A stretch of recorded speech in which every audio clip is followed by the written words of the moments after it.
From one doctor to another, we are moving on to Dr. Maria Fossheim. Give her a big round of applause. Maria has been working for 2 decades with the climate effects on marine systems. You are program director of the research program for the Barents Sea and the Arctic Ocean in the Institute of Marine Research in Norway, Maria. Yeah. And I have to ask you as well, why did you end up with working with the fish and the ocean? Well, it was not my intention. I intended to become a mathematician. Yes. But then I took one course in zoology with a professor that was just excellent, and I was convinced that evolution was the thing, and became a biologist. Yeah, it's what they say, one thing led to the other. And, yeah. And of course, being good in mathematics is really an advantage in your field as well. Could be. The floor is yours. Thank you.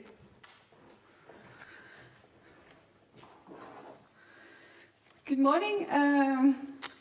Unfortunately, I think I will present less food from the ocean than more food from the ocean, but let's see how it goes.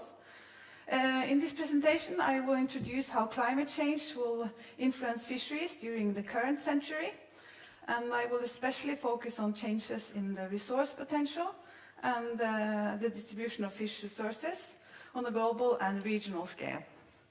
I will also show some results from our evaluation of climate change effects on Norwegian stocks, and I will tell you how the Northeast Arctic cod went from climate winner to record low quota advice. So, most of my talk will focus on the expected changes in the resource potential, and the fisheries resource potential basically addresses how much biomass that will be available for harvesting. So, how much can we catch in the future? This is known to change with climate warming, which will also lead to a change in the distribution of harvestable resources. And it matters to us what we can catch, since cod is more valuable than capelin, and capelin more valuable than jellyfish. So we also need to consider species composition. And the species composition is likely to change a lot due to the redistribution of species, which will have a lot of consequences both ecologically and socially, as transboundary stocks will shift exclusive economic zones. In this presentation, I will not have time to address these latter issues, but perhaps we'll come back to that during the panel discussion. First, I will need to introduce to you the temperature scenarios from IPCC, the International Panel on Climate Change. Because the model results that I will show you will be based on these scenarios, and they will mostly be based on the low emission scenario and the high emission scenario, here shown in blue and brown. An important point is that the difference between the two scenarios are not that high by mid-century, but they diverge a lot by end century. And at present, however, the most likely scenario is the medium emission scenario, here shown in yellow, but very few models use this. So, let's go. In 2018, the UN Food and Agriculture Organization issued a synthesis report regarding impacts of climate change for fisheries and aquaculture. This report states that there are few unharvested resources, as Karl Alnos said, and that the fisheries have leveled off since the 90s and are expected to decline. I believe Geir Huse will say more about this in his presentation after lunch, while giving an overview of the status and potential of fisheries to provide food from the ocean. In this report, model projections suggest decreases in maximum catch potential in the world's exclusive economic zones of between 2.8 and 5.3% by mid-century with the low emission scenario, and between 7 and 12.1 with the high emission scenario. So, however, in the high latitudes, like in the Arctic, for example, catch potential in this report was claimed to increase, or at least show less of a decrease than in the tropics. I will show you some of the global results here. And in this figure, the global model results from the high emission scenario is shown by mid-century in the upper panel and end century in the lower panel. And the red colors show catch potential declines and blue the increases. As you can see, globally, there is mostly red and more red towards end century, also for Norwegian waters outside the Arctic. But in the Arctic, a catch potential increase is suggested both for mid and end century. These projections have had a huge influence on how we at IMR have viewed and evaluated the possible effects of climate change for Norwegian waters, Norwegian fish stocks. And most likely we have been way too optimistic. Because this summer, a new report from FAO addressing climate change risk to marine ecosystems and fisheries was issued. The old model was heavily criticized for being too crude and did not include a lot of biology. While the new model now includes a range of ecological responses, such as food webs, that's interaction between species, size structure, which is expected to change a lot with climate change, and also they included biomasses. And the output of the model is now total exploitable fish mass, so what is available for fisheries. However, still this new model does not contain our management responses, so that means it's also some flexibility and some uncertainties remain, but it's a much better model.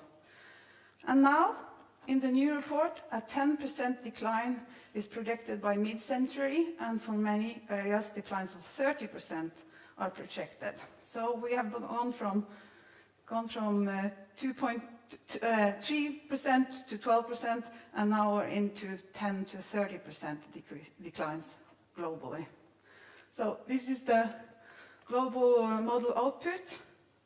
Upper panels are mid-century and lower panels end century. The left hand is the low emission, and the right is the high emission. And the colors in the sea are the changes in biomass, blue representing increases and red decreasing. And as you can see, most of the ocean is red and getting even redder towards end century. And even when zooming in on the mid-century low emission, the change in fish biomass available for fisheries is concerning.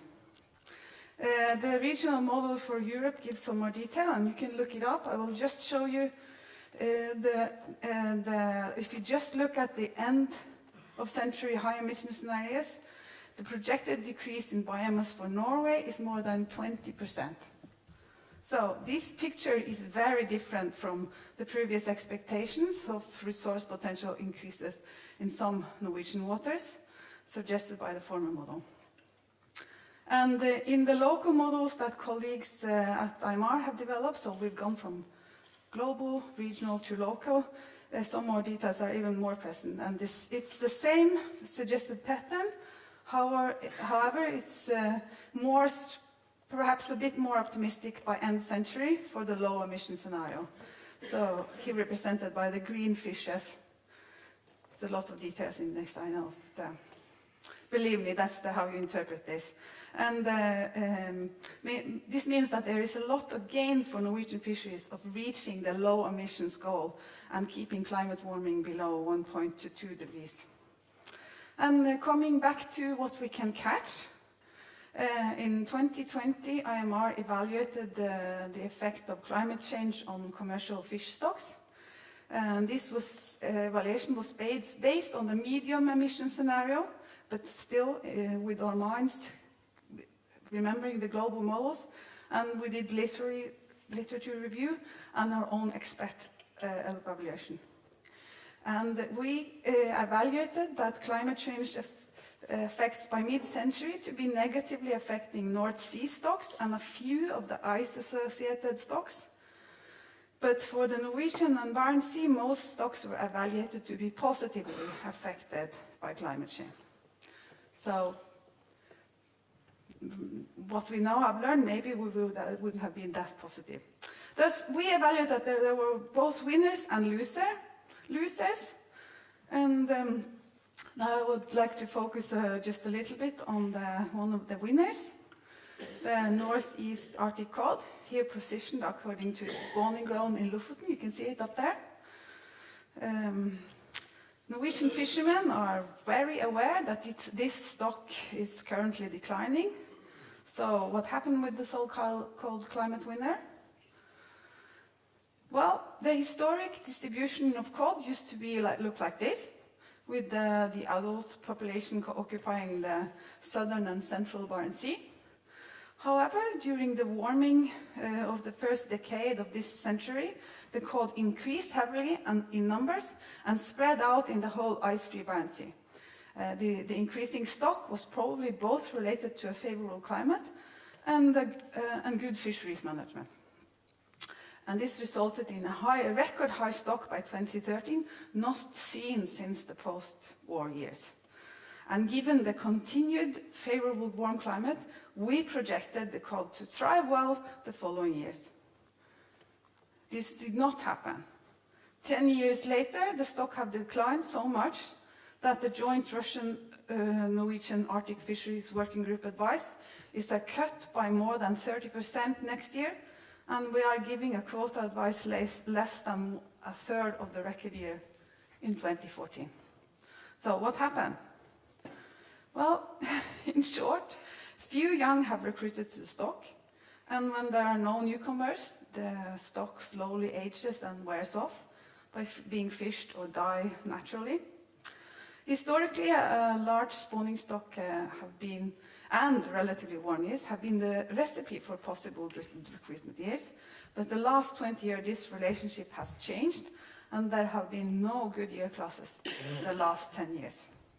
We now investigate what might have caused the lack of successful years, and both our main hypotheses are related to climate change effects, but more intricate than direct temperature relationships.